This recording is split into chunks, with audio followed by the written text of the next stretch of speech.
अरे मालिनी बोलो ये मैया मालिनी बोलो ये मैया ओढ़ा बोले मालिनी बोलो ये मैया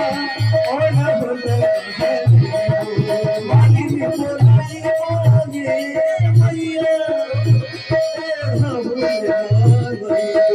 मालिनी बोलो ये मैया ओढ़ा बोले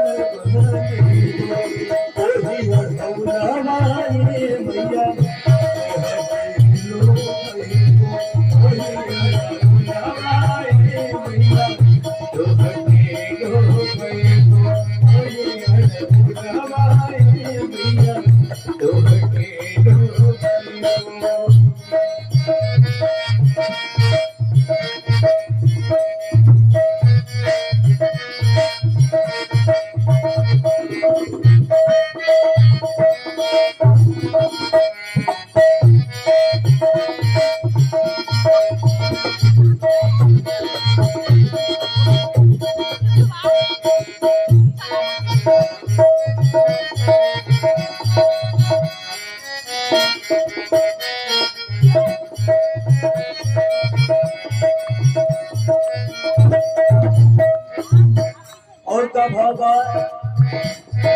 एगो भक्त भगवान से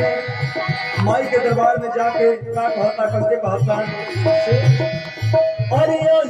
बोलो ये मैया